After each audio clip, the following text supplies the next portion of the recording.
ओम नमः शिवाय। प्रिय दर्शकों, बुरा समय सबका आता है। बुरा समय सबका आता है, लेकिन इस बुरे समय में कोई बिखर जाता है, तो कोई निखर जाता है। और मैं 123 दिन 28 जनवरी से लेकर के 123 दिन अर्थात 31 मई तक का ये जो समय है, ये निखरने का है या बिखरने का है? इसी पर चर्चा करूँगा, बात धनु राशि की करूँगा। बहुत अद्भुत-अद्भुत योग बन रहे हैं, जैसे कि श्रापित योग, आपके सुख भाव में, जहाँ से सुख देखा जाता है, जहाँ से गाड़ी देखी जाती है, जहाँ से फ्रेंड सर्कल देखा जाता है, जहाँ से माताजी के साथ रिश्तों को या माताजी की तबीयत के बारे में देखा जाता है, जहाँ से पारिवारिक सुख को देखा जाता है, जहाँ से आपके सारे घर, गाड़ी, प्रॉपर्टी, ये सब कुछ, यानी कि जिस किसी से भी क्षेत्र में आपको सुख की अनुभूति होनी हो, तो वो यहीं से देखा जाता है। और उसी भाव में श्रापित योग बन रहा है, श्रापित दोष है। कब है ये बताऊँगा। अच्छे, और ये तो खराब योग है। इसके साथ में अच्छे भी योग हैं। शुक्रादित्य नामक राजयोग है, बुधादित्य नामक राजयोग है, लक्ष्मी नारायण नामक नामक राजयोग है, मालव्य योग है, नीच भंग राजयोग है। उसी भाव में पंचग्रही योग बन रहा है। यानी कि 5 ग्रह आकर के विराजमान हो जाएँगे कहाँ? यहाँ से सुख भाव में। यानी कि सुख को तो बिल्कुल दंगल मैदान बना दिया है कबड्डी का। अब वो कौन-सा फल एक्टिव होगा, कौन-सा फल एक्टिव नहीं होगा, आइए इसको भी समझते हैं। अब जैसे कि मानकर चलिए कि सबसे पहले बात कर लेते हैं आपके 27 फरवरी से लेकर के, पहले तो 28 जनवरी से ही मानकर चलिए। 28 जनवरी से शुक्र यहाँ आ जाएँगे। जैसे ही शुक्र आएँगे, मालव्य नामक राजयोग बना देंगे। मालव्य नामक राजयोग क्या करता है? प्रसिद्धि देता है ये, धन देता है, वैभव देता है, धन-धान्य से परिपूर्ण करता है। मालव्य नामक राजयोग आपकी कीर्ति को दूर-दूर तक फैलाता है, विवाह करवाता है, रिलेशनशिप को अच्छा रखता है, दाम्पत्य जीवन में मधुरता आती है, पर्सनल लाइफ, यानी कि अगर आप किसी से प्रेम करते हैं तो या करती हैं, तो आपके लिए ये समय शुभ है। मालव्य नामक राजयोग बहुत शुभ है, अच्छा है, शानदार। तो ये तो शुक्र के माध्यम से हुआ। ये 28 जनवरी से ही आ रहे हैं और ये 31 मई तक रहेंगे। तो ये तो बहुत अच्छा योग है। अब आते हैं आगे। उसके बाद जाकर के दूसरा जो पोज़ीशन है, ये तो 28 जनवरी से बन गया। अब उसके बाद सूर्य आपके यहीं बुध आ जाएँगे। 27 फरवरी को बुध यहाँ आ जाएँगे। 3 ग्रही त्रिग्रही योग बन गया। अब बुध आते ही लक्ष्मी नारायण नामक राजयोग बन जाएगा। लक्ष्मी नारायण नामक राजयोग में क्या होगा? लक्ष्मी नाम से स्पष्ट है, पैसा। नारायण अर्थात जहाँ नारायण हैं, वहीं लक्ष्मी जी टिकती हैं। अन्यथा लक्ष्मी जी टिकती नहीं है, लक्ष्मी जी गमनशीला हैं, स्थिर नहीं होती है लक्ष्मी जी। लेकिन नारायण अगर जब साथ में हो जाए, तो फिर लक्ष्मी जी टिकेंगी। अर्थात पैसे भी आएँगे और पैसे सेव भी होंगे, टिकेंगे भी। दूसरा योग, ये बहुत अच्छा योग है। इसमें आपको ओम नमो भगवते वासुदेवाय इस मंत्र का जाप करना है। करिए, लक्ष्मी जी टिकेंगी। एक कनकधारा स्तोत्र का पाठ करिए। आपके लिए पूरा ये समय ठीक रहेगा। 27 फरवरी से लेकर के कब तक है? 7 मई तक है। लक्ष्मी नारायण नामक राजयोग अच्छा है, शुभ है आपके लिए। अब आगे बढ़ते हैं। उसके बाद जाकर के ये 27 फरवरी से बन गया है वो। अब आते हैं, सूर्य आ जाएँगे 14 मार्च को, यहाँ आ जाएँगे, सूर्य भी आ जाएँगे। तो कौन-कौन से योग बनेंगे? शुक्रादित्य नामक राजयोग बनेगा, यानी कि पैसा भी होगा, पावर भी होगा। आपके पास पैसे के साथ में पावर होगा। ये अच्छा है, बहुत बढ़िया है। आपका कॉन्फिडेंस लेवल बढ़ेगा। लेकिन माताजी की तबीयत का थोड़ा ख़्याल रखना पड़ेगा, ओवर कॉन्फिडेंट नहीं होना है, इस बात का भी आपको ध्यान रखना है। इसके साथ में बॉस के साथ रिश्ते अच्छे हो जाएँगे, मान-सम्मान, पद-प्रतिष्ठा बढ़ेगी, नौकरी लगेगी, नौकरी में प्रमोशन होगा। ये सब कुछ ये शुक्रादित्य नामक राजयोग से बनता है। इसके साथ में दूसरा एक और राजयोग बनेगा सूर्य के माध्यम से, बुधादित्य नामक राजयोग। बुधादित्य नामक राजयोग से क्या होगा? आप जो काम करेंगे, उस काम के प्रति आपकी बुद्धि अच्छे से काम करेगी, कुशाग्र हो जाएगी आपकी बुद्धि।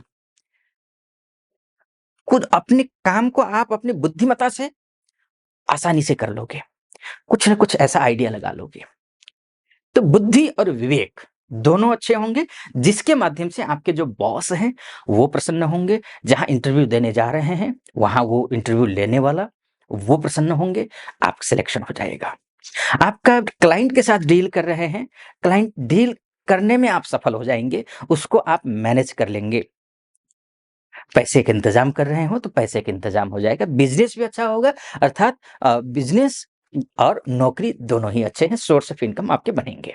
तो ये सूर्य और बुध के माध्यम से हुआ। आगे भी बहुत सारे योग हैं, उन पर आऊँगा। खराब योग भी हैं, हो सकता है वो खराब योग इतने इतने अच्छे जो योग बन रहे हैं, उन सभी योगों पर पानी फेर दे। ये भी संभावनाएँ हैं, बताऊँगा आगे।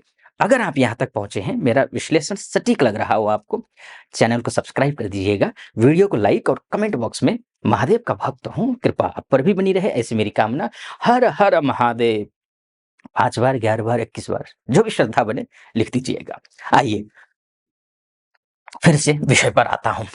तो ये यहाँ पर आकर के क्या करेंगे, ये बुधादित्य नामक राजयोग बन गया। अब ये 14 मार्च से लेकर के बनेंगे 1 महीने के लिए, अप्रैल के मिड तक के लिए, अर्थात 15 अप्रैल तक।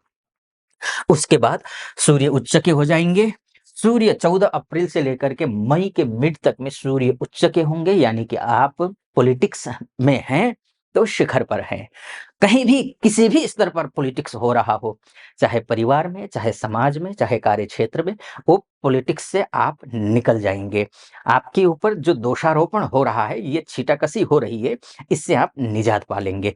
सूर्य के उच्च के होते ही अप्रैल तक, 14 ये माफ करना, अप्रैल से मिड मई तक ये स्थिति है।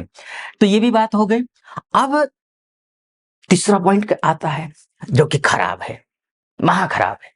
वो कौन सा है? शनि महाराज आ जाएंगे 4th हाउस में। शनि महाराज जैसे ही आएंगे, राहु और शनि की युति संबंध ठीक नहीं होता है, श्रापित नामक दोष बनता लग जाता है। यानी कि आपने कहीं कोई गलती की हो, जानकर हो, अनजाने में हो, आपसे अगर गलती हुई है, आपने अगर पाप किया है, वो पाप यहाँ पर निकल जाएगा आपका। जितने भी अच्छे योग बन रहे हैं और जिसके माध्यम से आप सुखी होने वाले थे, जिसके माध्यम से आपके समाज में, परिवार में, कार्य क्षेत्र में मान सम्मान बढ़ने वाला था, वो सारा का सारा रुक जाएगा, वो ग्रोथ रुक जाएगा। श्रापित दोष बन रहा है। प्रेत बाधा दोष भी बोलते हैं, प्रेत दोष भी बोलते हैं इसको। ये ठीक नहीं है। कहीं-कहीं शास्त्रों में तो इसको पिशाच योग भी कहा गया है। पिशाच योग अन्य प्रकार से भी बनता है। लग्न में राहु चंद्रमा हो जाए, शनि पंचम में हो जाए, मंगल नवम में हो जाए, तब भी पिशाच नामक ये जो खराब योग बनता है, और इस हिसाब से भी बनता है। तो यानी कि ये ठीक नहीं है। देखिए, मैंने कहा था ना, हो सकता है सब में पानी फेर दे, ये भी संभव है। तो करना क्या है आपको? गलती नहीं करनी है। अगर कहीं कोई गलती हुई है, तो उसका प्रायश्चित कर लीजिए, मान लीजिए गलती, स्वीकार कर लीजिए और आगे बढ़िए।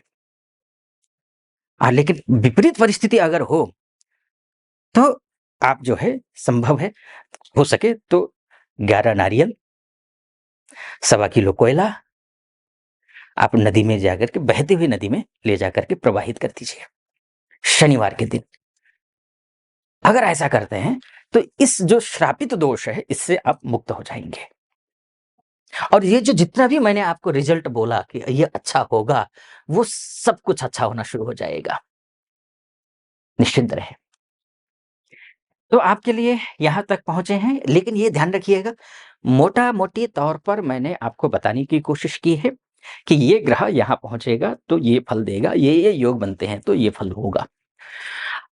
आपकी कुंडली आपका डीएनए है। अगर आप अपनी कुंडली दिखाना चाहते हैं, महिला हो या पुरुष हो, देश में रहते हों या विदेश में रहते हों, नीचे नंबर है, उस नंबर पे कॉल कीजिए या व्हाट्सएप कीजिए, मेरी टीम से बात कीजिए, अपॉइंटमेंट ले लीजिए, मैं स्वयं आपकी कुंडली का विश्लेषण करूँगा। सटीक लगा हो, सब्सक्राइब, लाइक और कमेंट ज़रूर कर दीजिएगा।